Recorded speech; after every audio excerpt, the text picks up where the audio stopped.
telah mendapatkan pertolongan inayah dari Allah Subhanahu wa taala. Maka kita butuh pertolongan dari Allah dengan apa? Berzikir kepada Allah Subhanahu wa taala. Jadi berzikir itu perkara yang susah. Nggak semua orang bisa berzikir. Dan siapa yang menyebut nama Allah? Orang tersebut yang telah diizinkan dan diberikan pertolongan oleh Allah Subhanahu wa taala. Karena ganjarannya besar. Orang yang menyebut nama Allah, "Udhkurni adzkurkum." Ketika engkau menyebut nama Allah, menyebut namaku, kata Allah Subhanahu wa taala, maka Allah Subhanahu wa taala akan menyebut nama kalian. Ini kan luar biasa, nama kita disebut oleh Allah Subhanahu wa taala. Ini luar biasa, dan tidak ada yang hal luar biasa itu dengan secara mudah, tapi itu adalah inayah, pertolongan dari Allah Subhanahu wa taala. Coba kita bareng-bareng sekarang kita baca bersama-sama. Subhanallah walhamdulillah wa la ilaha illallah wallahu akbar wa la haula illa billahil aliyyil azim. Coba semuanya. Subhanallah walhamdulillah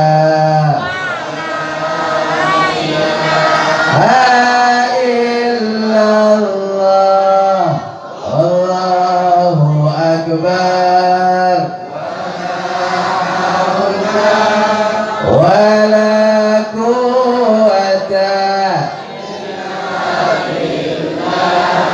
Al-Aliyil Azim. Ternyata zikir itu perkara yang bukan gampang, tetapi orang yang berzikir kepada Allah adalah pertolongan dari Allah Subhanahu wa taala. Alhamdulillah, kita diberikan izin oleh Allah untuk lisan kita menyebut nama Allah, dan kita akan disebut oleh Allah Subhanahu wa taala. Alhamdulillah, itu yang pertama tentang berzikir kepada Allah. Lisannya selalu menyebut nama Allah, lisannya selalu berzikir kepada Allah Subhanahu wa taala. Yang kedua, yang menyebabkan orang mendapatkan cahaya nanti di yaumil qiyamah adalah qalbuhu muta'alliq bil masajid. Hatinya tersangkut, hatinya condong dengan selalu di masjid. Di masjid. Kalau di sana, di Saudi Arabia, di Jazirah Arab, itu tidak ada yang namanya musola. Nggak ada yang namanya musola, adanya namanya masjid. Kita doang yang di sini disebut namanya musola. Betul betul. Tapi intinya semua musola, masjid, ada langgar juga, ya, ada banyak nama-nama, semuanya digunakan untuk beribadah kepada Allah, untuk melaksanakan ibadah sholat lima waktu. Jadi sama aja. Orang yang hatinya terikat dengan musola atau masjid, maka orang tersebut akan mendapatkan cahaya besar nanti di yaumil qiyamah. Makanya sering-sering kita untuk ibadah di masjid, sholat 5 waktu di musola, zuhur, asar, maghrib, isya, subuh di musola, laksanakan ibadah kita, melakukan ibadah yang telah Allah perintahkan kepada kita. Jangan kita laki-laki selalu hidupnya sholatnya di rumah. Sholatlah berjamaah di masjid, sholatlah berjamaah di musola. Karena orang-orang yang berjalan dari rumah menuju musola atau menuju masjid, orang tersebut mendapatkan kemuliaan dari Allah Subhanahu. Di dalam hadis Nabi SAW menyebutkan Bashiril Masyayina fi dzulami ilal masjid binuri tam yaumal qiyamah. Atau kama qala Rasulullah sallallahu alaihi wasallam. Nabi mengatakan Bashir. Nabi ini selalu memberikan Bashir. Nabi adalah seorang Bashir wan nadhir. Apa Bashir? Bashir itu kabar gembira. Basyara, berikan kabar gembira. Ya. Dan nadhir itu apa? Itu peringatan. Nabi juga memberi peringatan kepada umatnya, kepada para pengikutnya. Nah, dalam hadis ini Nabi memberi kabar gembira, basyiril masyayina. Berilah kabar gembira kepada orang-orang yang berjalan. Orang-orang yang berjalan fi dzulami, di kegelapan. Ini mengartikan tentang waktu gelap. Waktu gelap. Ya, basyiril masyayina fi dzulami ilal masjid, menuju kepada masjid di waktu gelap. Menuju masjid di waktu gelap. Ulama mengatakan menuju masjid di waktu gelap itu ada dua perintah sholat yang di waktu gelap, yaitu sholat isya dan sholat subuh. Isya dan subuh, ini yang dimaksud di dalam hadis ini. Ada yang mengatakan bahwa 5 waktu sholatnya di masjid, zuhur, asar, maghrib, juga isya dan subuh, semuanya di masjid atau di musola. Apa yang diberikan kabar gembiranya apa? Binuritam yaumal qiyamah, mendapatkan cahaya sempurna nanti di yaumil qiyamah. Jadi orang yang berjalan di malam hari ataupun di subuh, dia menuju ke masjid atau ke musola, dia jalan kaki di kegelapan, maka orang tersebut nanti akan mendapatkan cahaya yang Allah berikan nanti di yaumil qiyamah. Alhamdulillah. Makanya yuk hidupkan musolah kita, hidupkan tempat ibadah kita.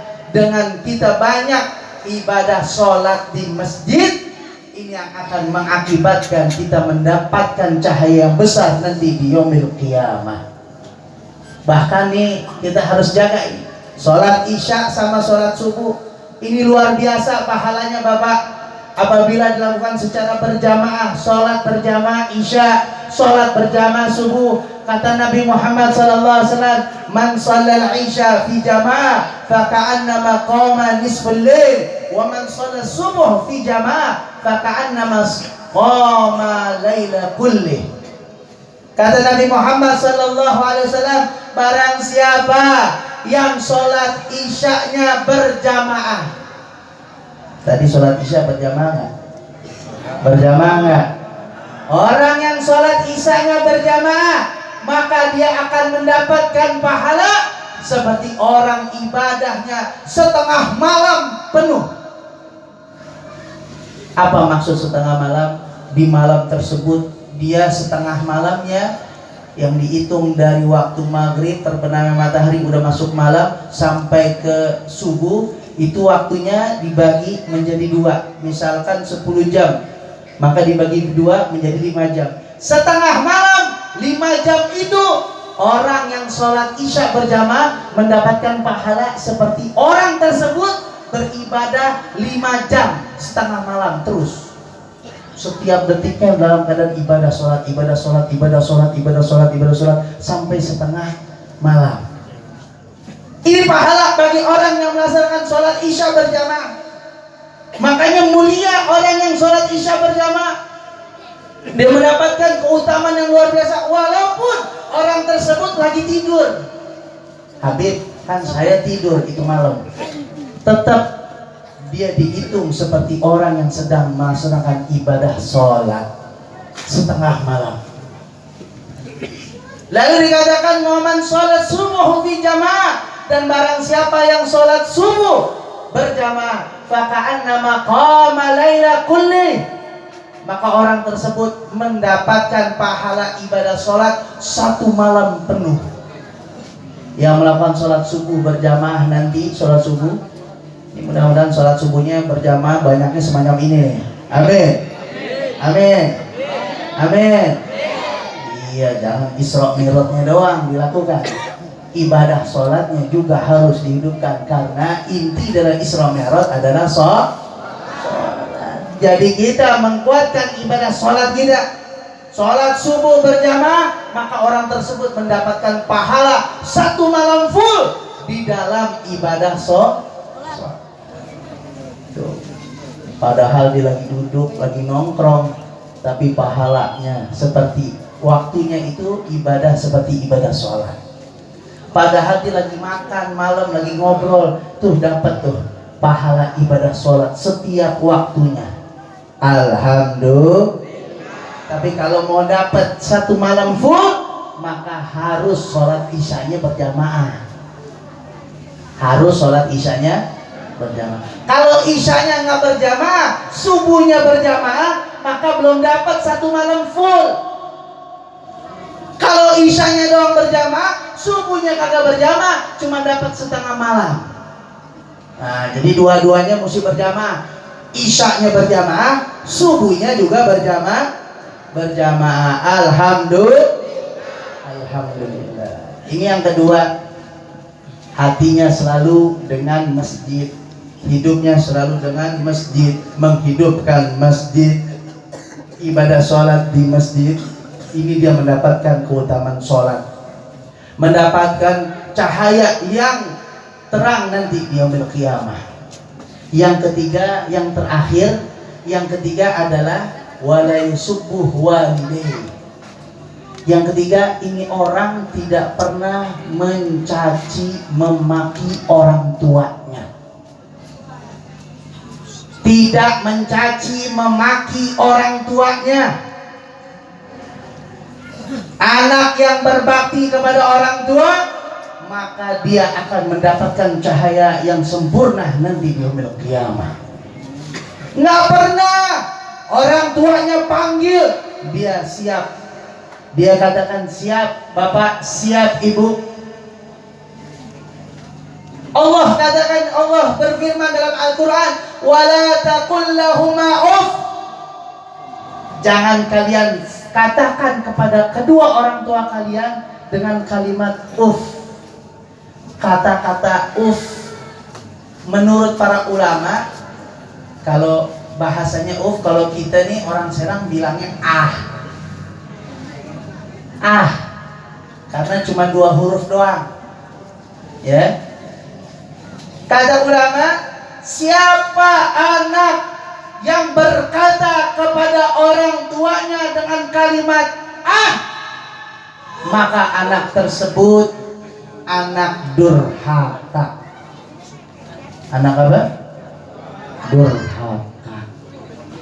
Dipanggil sama orang tua, nak, tolong nak ke warung beliin gula. Ibu, doang. Itu udah termasuk anak yang durhaka kepada orang tua. Na'udzubillah min dari. Tentu kita pengen, ya, bapak-bapak, ibu-ibu, pengen banget punya anak yang soleh dan soleha. Betul atau tidak? Betul atau tidak? Kita pengen punya keturunan yang soleh dan soleha. Caranya gimana? Ini kan yang menjadi caranya gimana, Habib? Biar saya punya anak keturunan soleh dan soleha. Caranya juga yang diajarkan sama Nabi.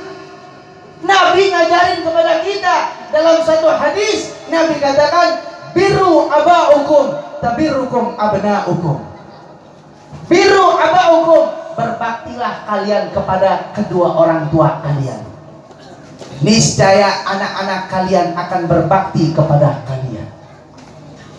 Kalian berbakti kepada orang tua, anak-anak kalian akan berbakti kepada kalian. Berarti kalau kitanya berbakti sama orang tua kita, nanti anak kita akan berbakti kepada kita. Kalau kita berbakti sama orang tua, kita akan mendapatkan keturunan yang soleh dan soleha. Amin. Amin. Ya Rabbal.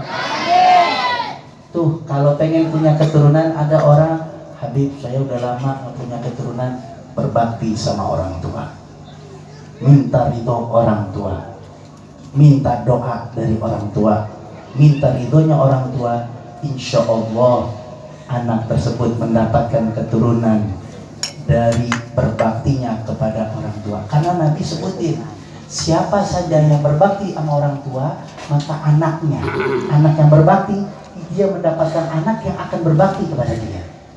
Jadi di sini ada faidah, ada keutamaan dari hadis ini. Anak yang berbakti pada orang tua, dia mendapatkan keturunan. Dan kedua, dia akan mendapatkan anak yang soleh dan solehah. Alhamdulillah. Makanya kalau kita pengen punya anak yang soleh dan solehah, kitanya dulu jadi orang yang soleh. Bukan namanya soleh, tapi kita pribadi yang soleh.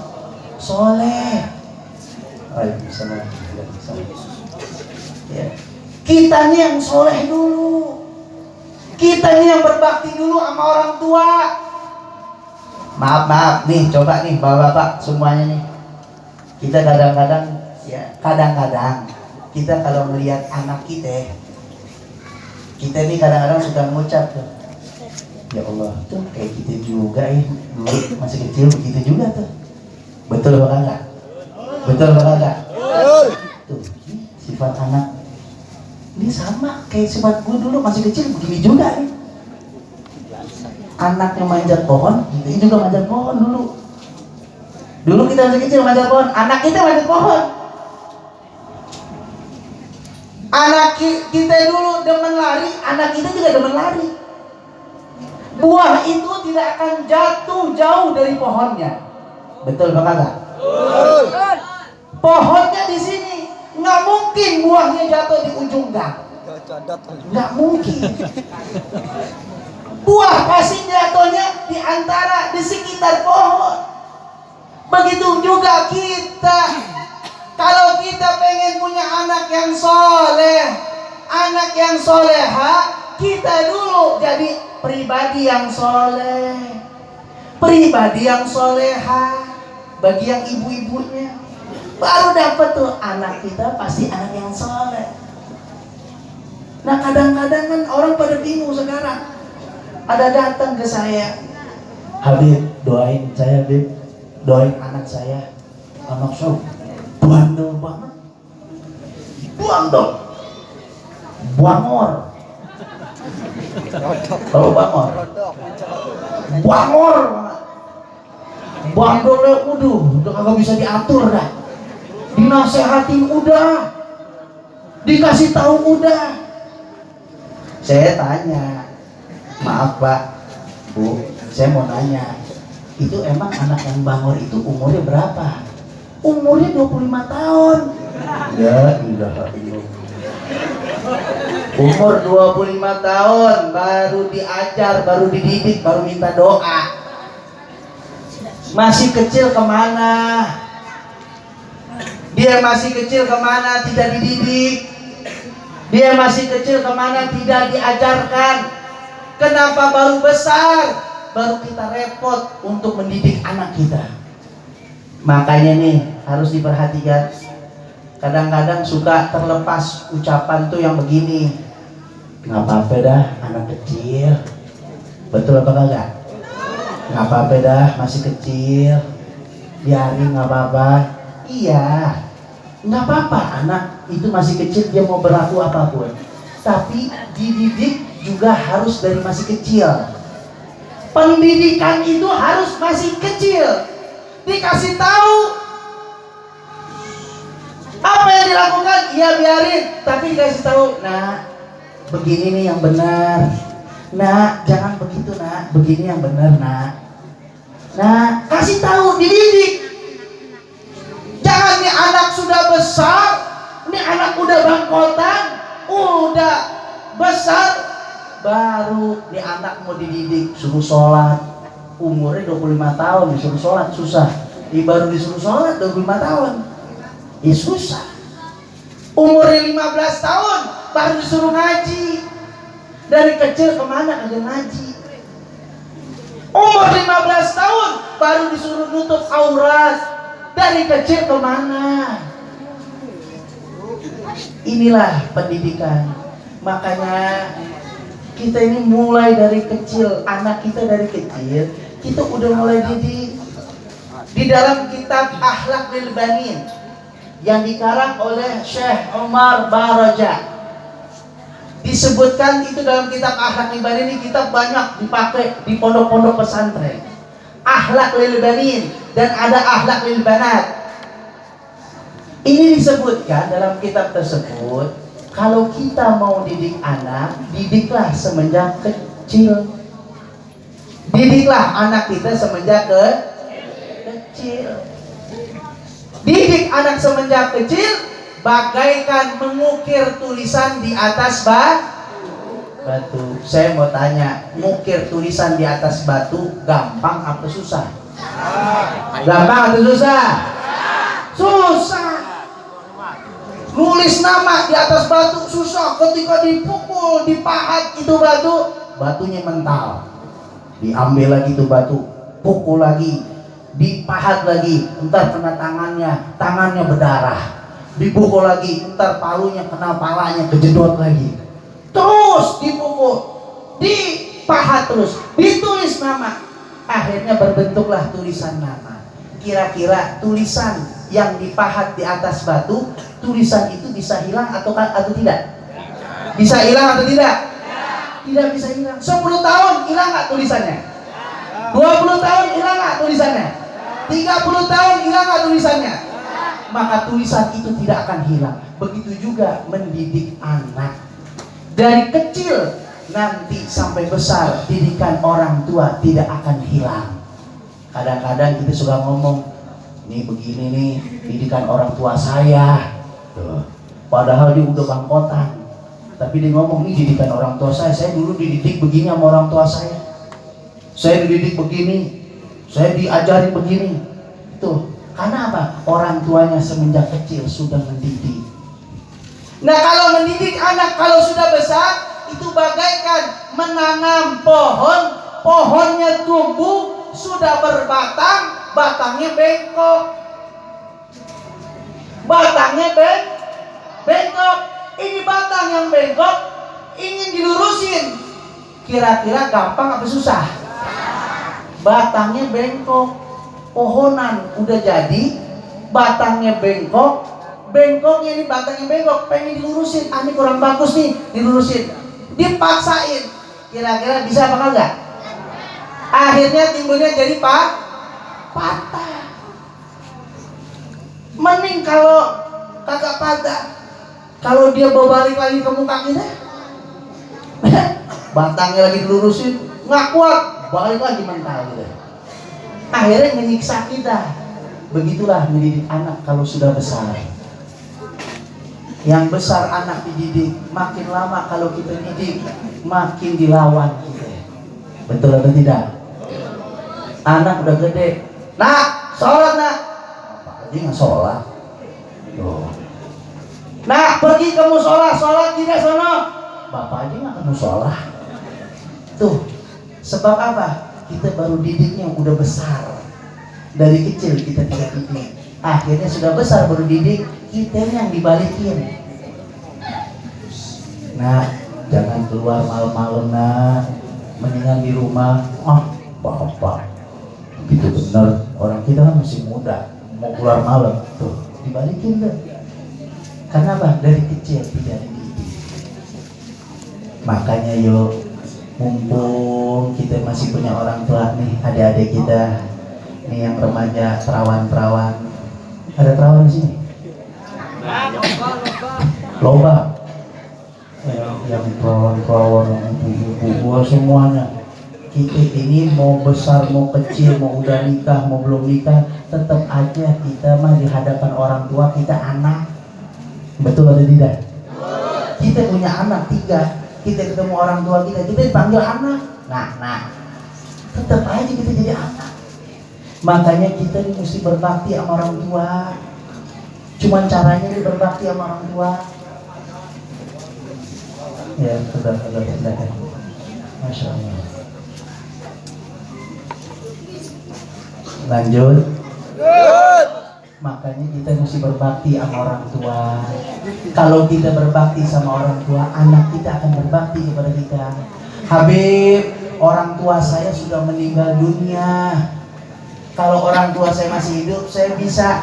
Kalau masih punya orang tua, samperin orang tua kita, minta maaf, minta ridho.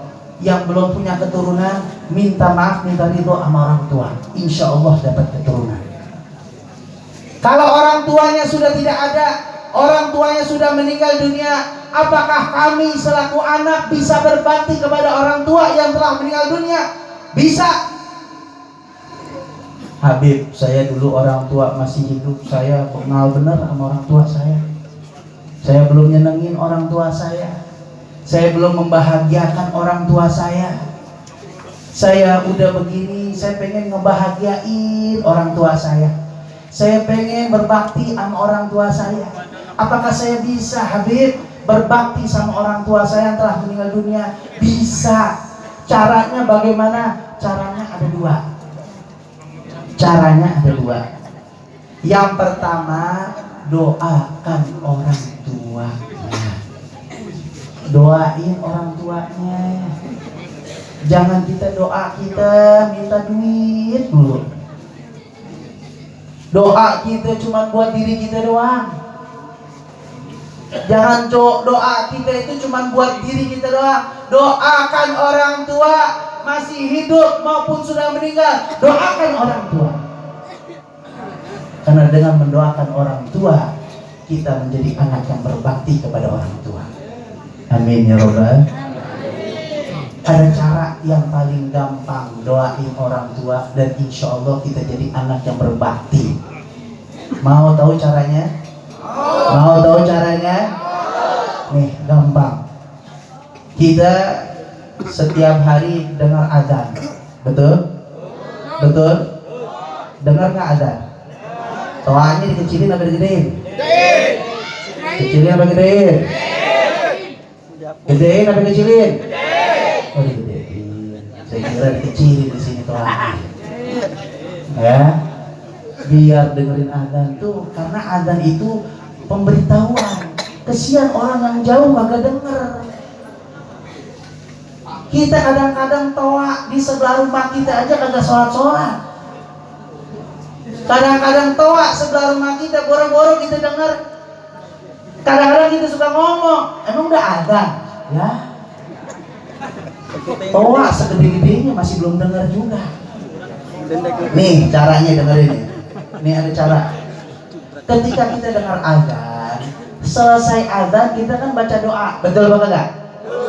Kita baca doa.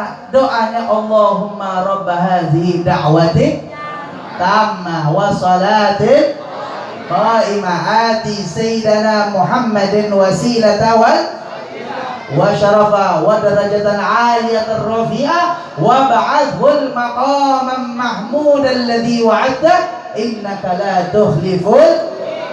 Nah, habis doa azan jangan langsung tutup, jangan langsung usap muka. Tapi selesai doa azan sambungin. Apa disambungin? Di dalam kitab Bidayatul Hidayah Al-Imam Ghazali menyebutkan tambahan doanya Rabbi filli wali walidayya. Rabbi filli wali walidayya. Rabbi filli wali walidayya. Rabbi firli wali walidayya. Rabbi firli wali walidayya warhamhuma kama rabbayani. Jadi Rabbi firli walidayanya diulang 5 kali.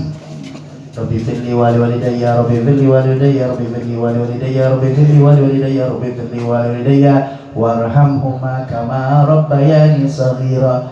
Baca itu doa. Siapa yang baca ini doa diulang 5 kali, maka dikatakan orang tersebut menjadi anak yang berbakti kepada orang tua. Amin. Menjadi anak yang berbakti sama orang tua. Doain setiap habis azan, doain. Kita ini jadi begini karena orang tua kita.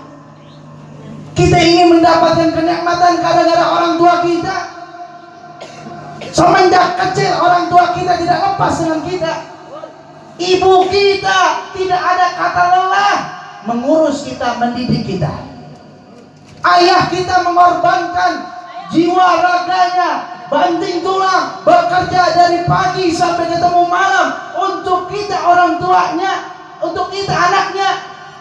Tidak pernah kita ditinggalkan. Kita masih bayi, kita nangis aja, orang tua kita girang. Nangisnya tengah malam, orang tua lagi tidur, lagi enak-enak. Ini anak nangis, orang tua tidak pernah marah anaknya nangis. Orang tua diambil itu anak lagi nangis, bukan diomelin, tapi dia bilang, "Nak, tidur ya nak." Girang. Orang tua nggak pernah sedih, padahal dia masih ngantuk, dia tetap semangat untuk gendong anaknya tersebut. Anaknya pampasnya penuh, diganti, nggak ada yang jijik sama anak. Orang tua tidak ada yang jijik sama anak. Diganti itu pampers, ada kotorannya diganti. Kita belum pernah melakukan itu kepada orang tua kita. Kita belum pernah mengurus orang tua kita. Orang tua kita sudah meninggal dunia, kita belum berbakti sama orang tua kita. Bahkan tidak sedikit orang tua kita pernah menangis karena ulahnya kita. Orang tua pernah sedih menangis karena sebab perilaku kita, ucapan kita. Bagaimana keadaan kita sekarang kalau kita belum berbakti sama orang tua? Makanya doakan orang tua. Nanti bulan Sya'ban, ya, biasa ada relahan masal, ya, mengirimkan arwah pada orang tua. Bikin doain orang tua kita. Orang tua kita gembira di dalam kuburnya. Anaknya sedang doain, orang tua kita girang, senang di dalam kuburnya. Kita belum pernah nyenengin orang tua, doain orang tua kita senang dalam kuburnya. Itu yang pertama caranya. Yang kedua caranya yaitu kita sambung silaturahmi orang-orang tua kita yang telah disambung ketika hidup orang tua kita. Oh, orang tua saya punya teman si fulan misalkan. Orang tua saya pernah teman CS, teman dekatnya nih. Tuh si bapak fulan tuh teman dekat orang tua saya. Kita anaknya yang orang tua kita sudah meninggal dunia, sambungkan silaturahmi kepada teman orang tua kita, saudara orang tua kita, adik kakak orang tua kita, sambungkan silaturahmi. Tuh ketika kita sambungkan tali silaturahmi kita kepada teman orang tua kita dalam kubur mendapatkan kabar gembira orang tua.